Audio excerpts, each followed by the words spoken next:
사랑하는 성도 여러분, 성경 묵상 시간입니다. 오늘은 사도행전 7장과 8장을 읽으며 기도문으로 시편 7편을 함께 읽게 됩니다. 사도행전의 내용을 살펴보면 사도행전 7장에서 우리는 기독교 역사상 최초의 순교자인 스데반 집사의 설교와 죽음을 목격하게 됩니다. 여기서 우리는 그의 설교가 7장의 대부분을 차지하고 있음을 발견하게 되는데, 그의 설교가 그 성격상 무죄 방면이 되기 위해 행하였던 자기 변명이나 또는 어떤 의미를 해설하는 변호가 아님을 알 수 있습니다. 그보다 그의 설교는 그 당시 유대교의 형식주의에 대한 기독교의 메시지를 전파한 것이고, 또 백성을 지도하는 자들이 나사렛 예수님을 이스라엘의 메시아로 알아보지 못하고 그분 안에 예비된 구원을 깨닫지 못한 데 대한 일종의 탄핵적인 변호였습니다. 이와 같은 스데반의 설교를 듣고 심령의 가책을 느낀 유대인들은 자신들의 완악함과 무지함을 회개하기보다는 주체할 수 없는 분노로 인해 스데반을 돌로 쳐 죽였습니다.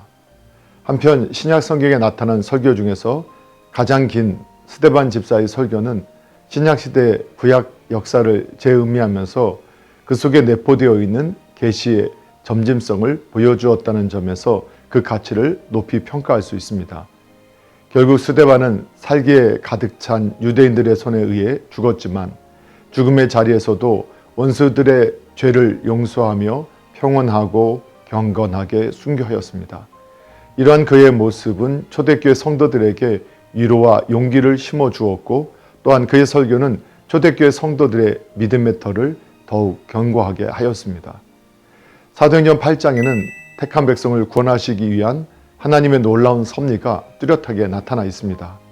거룩한 도시인 예루살렘에 큰 핍박이 있어 그리스도인들은 사방 각처에 흩어지게 되었습니다. 그러나 이런 와중에서도 하나님께서는 당신의 구속 사역을 중단하지 않으시고 그 구속의 역사를 더욱 넓혀 나가셨습니다. 그리하여 동족에 버림받은 사마리아와 남방의 에디오피아에까지 복음은 전파될 수 있었습니다. 이와 같은 상황 속에서 우리는 당신의 목적을 위해 끊임없이 활동하시는 하나님의 오래 참으심을 배울 수 있을 뿐만 아니라, 이런 일들을 통하여 어떤 역경과 시련에 처해 있더라도 성도들이 견지해야 할 신앙의 태도가 어떤 것인가 깨닫게 됩니다. 결국 우리는 8장을 통하여 복음이 전파되기 위해서는 환난과 역경이 필수적으로 동반되어야 한다는 사실을 발견하게 됩니다. 왜냐하면 많은 사람들이 편안하여 안락한 삶을 누릴 때 복음의 참뜻을 이해하기는커녕 오히려 복음에 대하여 적대적 태도를 갖게 됨을 교회사를 통하여 알 수 있기 때문입니다.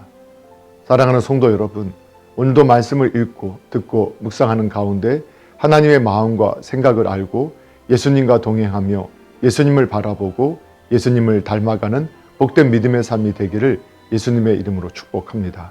할렐루야.